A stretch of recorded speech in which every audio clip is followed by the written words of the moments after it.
Ladies and gentlemen, good morning. My name is Patricia, and before we begin, please take a look at some pictures on the screen. So, what comes to your mind when you find these silver boxes and cans everywhere in your daily life? For me, when I see those things all around me, I think this phenomenon is an ultimate waste.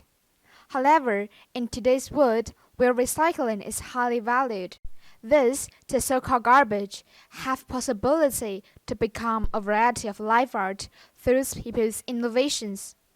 So let me ask you questions. What is our world going to be like as each person innovates with the things around them? And now let's begin. Please allow me to have introductions of my team. This is Patricia from Team Well, and they are my lovely teammates, Sarah and Patrick. Hi, my name is Sarah, and we are from Taiwan Businessman Dongguan School. This is the only gentleman in our group, Patrick. Hello everyone, my name is Patrick. It's nice to see you guys, even though I'm facing two cameras now. And let's give the microphone back to Patricia. And today we are going to talk about the core of life. First of all, we are going to talk about the topic overview. And as you can see, we will love to use 5W to describe our topic. First is what we are talking about. We are talking about SDGs, Sustainable Development Goals. And there are 17 goals in it, and we are focused on Goal 12, responsible productions and consumption. And why? Why we are focused on this topic? This is because our world is suffering because of human activities. And when and where we should take our actions to protect our motherland, I think it's anytime and everywhere. And who have to take actions and play the role in it? Not only professionals, but also all the regional citizens, like us, the students. And now let's welcome Sarah to bring her own idea in part 2, plastic packing. So let's talk about plastic packings. This is a picture that I took one day when I was going to take a boat. The people are then going to free the baby fish inside. It is my honor to witness such an act of love, but when I saw bags everywhere, I started to think if it was a kind of waste. We all know that plastic plays an important role in our daily lives, and nearly everything we use today covered with plastic packages. So let's take another examples. When we are walking on the street, we can always see that delivery men rushing everywhere to send orders. And actually, nearly 5 million orders every day. And we focus on the proportion of plastic bags in it. It appears that about 81% of the plastic packages are made of plastic.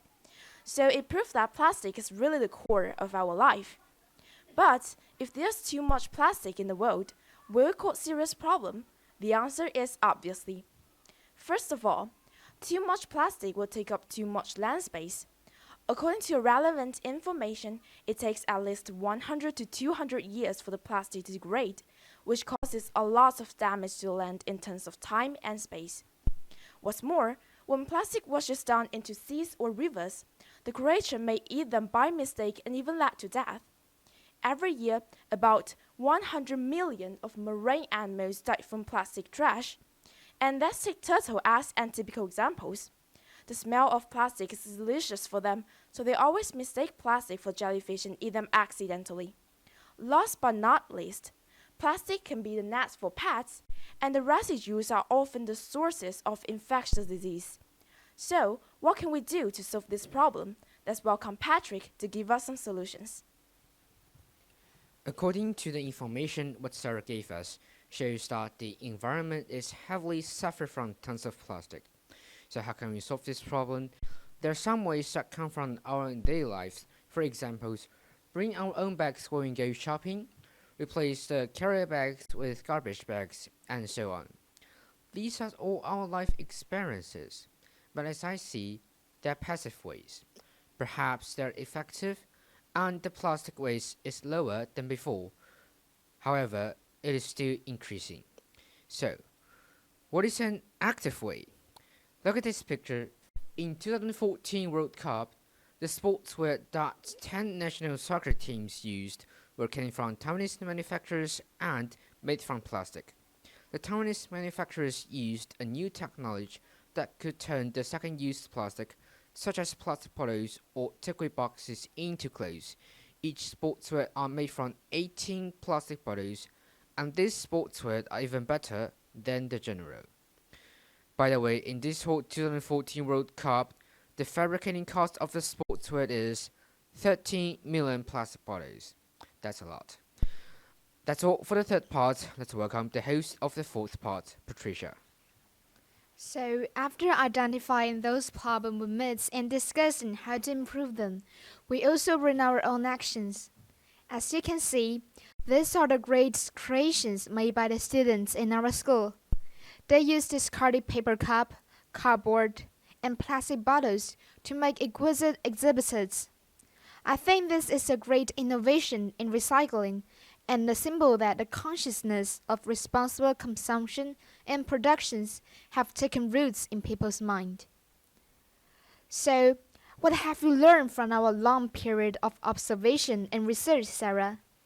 From my perspective, our irresponsible production and consumption can not only affect our own human beings, but can also influence all the creators in the world. So what do you think, Patrick? Well, as for me, an active way not only reduce the plastic, but also reuse it. Yeah, I think both of you are getting the point. In preparing our presentation, we are all aware of the great importance the United Nations attaches to sustainable development throughout the world. Therefore, we should work hand in hand to improve the reuse of resources as a responsible consumer and producer, contributing our own strength. That's all. Thank you.